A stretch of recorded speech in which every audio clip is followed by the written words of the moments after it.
ವಸತಿ ಇಲಾಖೆಯಲ್ಲಿ ಭ್ರಷ್ಟಾಚಾರ ನಡೆದಿದೆ ಎಂದು ಆರೋಪಿಸಿ ರಾಜ್ಯ ಸರ್ಕಾರದ ವಿರುದ್ಧ ಬಿಜೆಪಿ ವತಿಯಿಂದ ಹುಬ್ಬಳ್ಳಿಯ ತಹಶೀಲ್ದಾರ್ ಕಚೇರಿ ಎದುರು ಇಂದು ಪ್ರತಿಭಟನೆ ನಡೆಸಲಾಗಿತ್ತು. ಪ್ರತಿಭಟನೆಯಲ್ಲಿ ಬಿಜೆಪಿ ಜಿಲ್ಲಾಧ್ಯಕ್ಷ ರಾಜು ಕಾಳೆ, ಹಿರಿಯ ಮುಖಂಡ ದತ್ತಮೂರ್ತಿ ಕುಲಕರ್ಣಿ ಸೇರಿದಂತೆ ಬಿಜೆಪಿ ಕಾರ್ಯಕರ್ತರು ಹಾಗೂ ಮತ್ತಿತರರು ಪಾಲ್ಗೊಂಡಿದ್ದರು.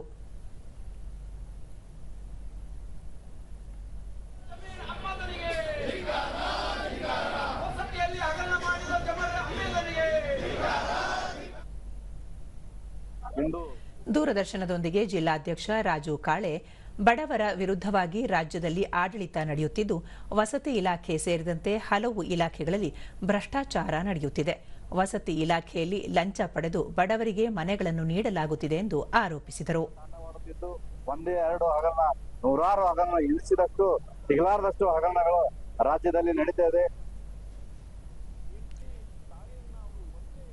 ಹಿರಿಯ ದತ್ತಮೂರ್ತಿ ಕುಲಕರ್ಣಿ, ವಸತಿ ಇಲಾಖೆಯಲ್ಲಿ ಅಭಿವೃದ್ಧಿ ಕಾರ್ಯಕ್ಕಿಂತ ಭ್ರಷ್ಟಾಚಾರ ಹಗರಣ ಹೆಚ್ಚಾಗಿದ್ದು, ಬಡವರನ್ನು ಶೋಷಿಸಲಾಗುತ್ತಿದೆ. ಕೂಡಲೇ ವಸತಿ ಇಲಾಖೆ ಸಚಿವ ಜಮೀರ್ ಅಹಮದ್ ಖಾನ್ ರಾಜೀನಾಮೆ ನೀಡಬೇಕು ಎಂದು ಆಗ್ರಹಿಸಿದರು. ವಸತಿಯಲ್ಲಿನೂ ಸಹಿತ ಈ ಭ್ರಷ್ಟಾಚಾರ ನಡೆದಿದೆ, ಇದೊಂದು ಹೊಸ ಅವರದು ಗ್ಯಾರಂಟಿ. ಬಿಜೆಪಿ ಮಹಿಳಾ ಮೋರ್ಚಾ ಸದಸ್ಯೆ ಅಕ್ಕಮಹಾದೇವಿ ಪ್ರಕಾಶ್ ಹೆಗಡೆ, ಮುಖ್ಯಮಂತ್ರಿ ಸಿದ್ದರಾಮಯ್ಯ ನೇತೃತ್ವದ ಸರ್ಕಾರ ಮಿತಿ ಮೀರಿದ ಭ್ರಷ್ಟಾಚಾರದಲ್ಲಿ ಮುಳುಗಿದ್ದು, ಬಡವರನ್ನು ವಂಚಿಸಲಾಗುತ್ತಿದೆ.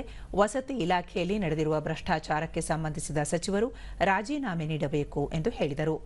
ಶಿವಕುಮಾರ್ ಅವರು 3 ಮಂದಿ ರಾಜೀನಾಮೆ ಕೊಡಬೇಕಂತ ಹೇಳಿ ನಾವು ಪ್ರತಿಭಟನೆ ಹಮ್ಮಿಕೊಂಡಿದ್ದೇವೆ.